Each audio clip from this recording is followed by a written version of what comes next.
Cricket से जुड़ी तमाम खबरें, वर्ल्ड रिकॉर्ड, आईसीसी रैंकिंग और आने वाली सीरीज के शेड्यूल से बाखबर रहने के लिए सब्सक्राइब करें बीओ ऑफिशियल चैनल को और दबाएं बेल के बटन को ताकि आप हमारी लेटेस्ट वीडियो सबसे पहले देख सकें। शुक्रिया।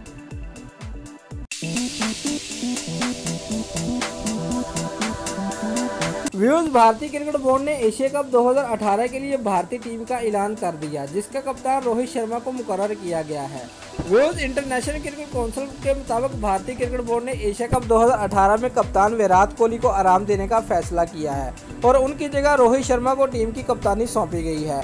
व्यूअर्स, बीसीसीआई ने अपने ट्विटर अकाउंट के जरिए एशिया कप के लिए भारतीय टीम का ऐलान किया, जिसके मुताबिक मनीष पांडे की टीम में वापसी हुई है, जबकि राजस्थान रॉयल्स के बाएं हाथ के medium fast bowler Khaleel Ahmed को भी टीम में शामिल किया गया है, जो अपने पहले वनडे इंटरनेशनल का डेब्यू करेंगे। व्यूअर्स, इसके अलावा इंग्लैंड के खिलाफ वनडे इंटरनेशनल ना खेलने वाले कुलदीप यादव को भी टीम में शामिल किया गया है, जबकि मिडिल ऑर्डर बल्लेबाज सुरेश रैना एशिया कप में भारतीय टीम का हिस्सा नहीं होंगे।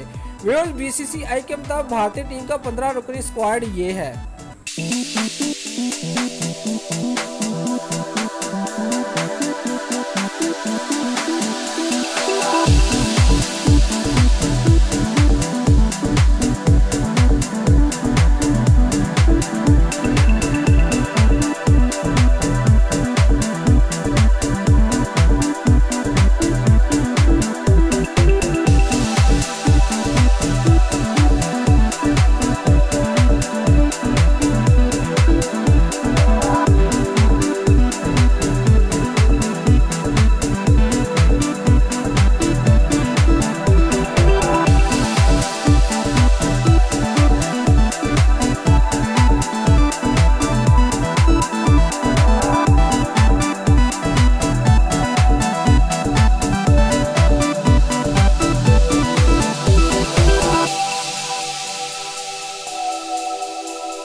दोस्तों, अगर आपको हमारी ये वीडियो अच्छी लगी है तो वीडियो को लाइक और हमारे चैनल को सब्सक्राइब करना मत भूलिए। शुक्रिया।